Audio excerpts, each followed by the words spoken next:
बैसाखी नहीं मनाएगा। हम सब बैसाखी नहीं मनाएंगे।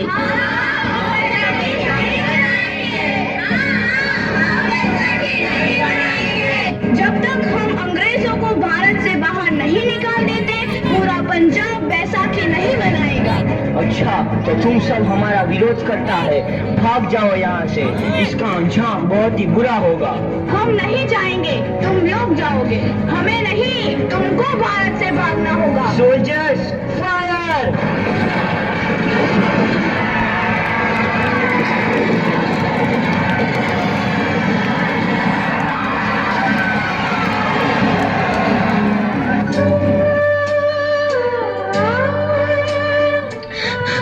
ये जमीन हमारी, ये धरती हमारी, ये खेत हमारे।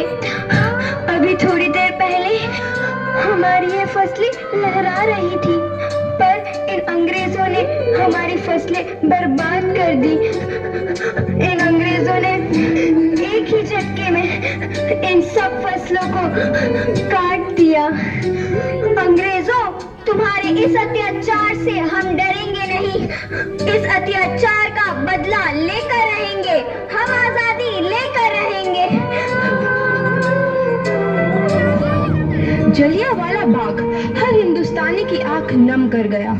इस कांड में कितने मासूमों की आहुति चढ़ गई, इतनी हैवानियत से इंसानियत कत्ल कर दी गई। जलियांवाला बाग के हत्याकांड ने आजादी की आग में घी देने का काम किया। मासूम औरतों, बच्चों की दर्द भरी चीखें और सिसकियां इनकलाब का गूंज बनकर उभरी।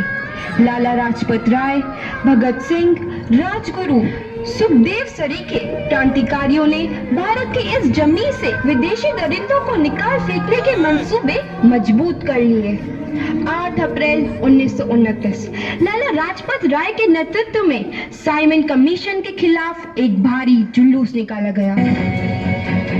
Simon commission, Simon commission, Simon commission, Simon commission, Simon commission, Simon commission, Simon commission, Simon commission, Simon commission.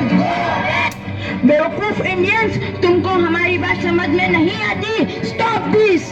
Simon commission. नहीं मानता। आई से स्टॉप दिस। लाला जी, आप आगे बढ़ो, हम आपके साथ हैं। लाला जी, संघर्ष करो, हम आपके साथ हैं। लाला जी, संघर्ष करो, हम आपके साथ हैं। लाठी चार्ज करो।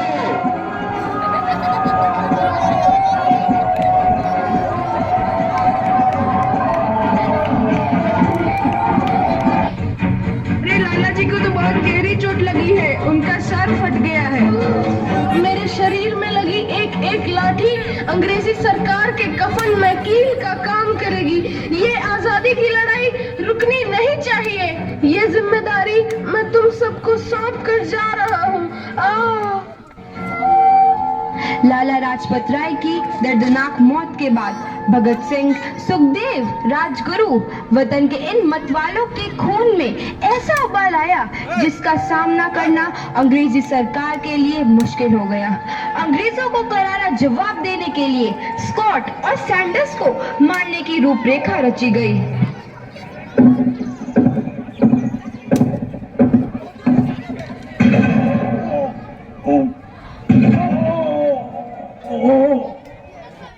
सैंडर्स मारा गया। चारों तरफ तहलका मचा था। दीवारों पर लिखा था, लाला जी की मौत का बदला ले लिया गया है। भगत सिंह समेत सभी वहां से फरार हो गए। 8 अप्रैल 1929 दिल्ली में ब्रिटिश सरकार की सेंट्रल लेजिस्लेटिव असेंबली की बैठक में 2 बम धमाके की आवाज सुनाई दी।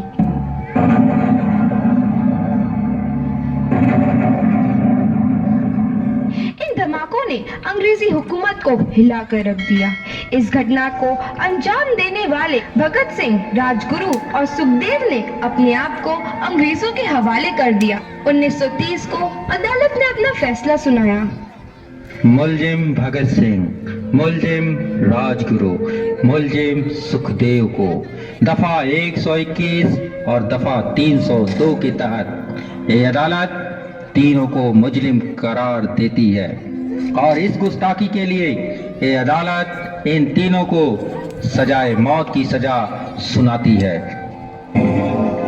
सरफरोशी की तमन्ना अब हमारे दिल में है, देखना है जोर कितना बाजुए कातिल में है।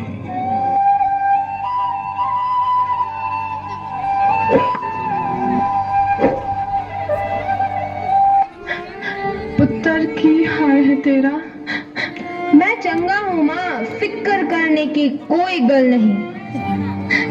पुत्र, मेरा दिल तेरी तरह पत्थर दिल नहीं होगा। तेरी ये गल्ला सुन के मेरा कलेजा फटे जा रहा है। माँ, मेरा दिल कोई पत्थर जैसा नहीं है, एक वतन परस्त का दिल है जो मेरे देश प्रेम के जज्बे को ताकत देता है। बेटा, मेरे लाल। माँ, आज मेरी तपस्या पूरी होने जा रही है। जे तू रोई तो मैंने तकलीफ होइया। सोच, तेरा पुत्र आज शादी करने वास्ते जा रहा है। फर्क केवल इतना है, वो घोड़ी पर नहीं फांसी पर चढ़ने वास्ते जा रहा है। आज तू क्रांतिकारी की माँ है, कल तू एक शहीद की माँ होगी। माँ। पुत्र, भगत, तू इतनी छोटी उम्र में हम सबको छोड़ के चला जाएगा। तूने जिंदगी में देखा ही क्या है पुत्र? मैंने अपनी माँ देखी है, जिसने मुझे एक ही बात बताई है कि बेटे, अपने देश के लिए एक बार मरना 100 बार जन्म लेने के बराबर होता है। अच्छा माँ, अब आशीर्वाद दे, आखिरी बार विदाई लेने का समय आ गया है। भगत, मेरे लाल।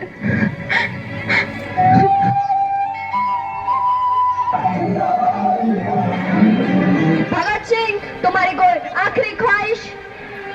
हमारे हाथ खोल दिए जाए। हम तीनों दोस्त एक दूसरे से गले मिलना चाहते हैं। उनके हाथ खोल दिए जाए।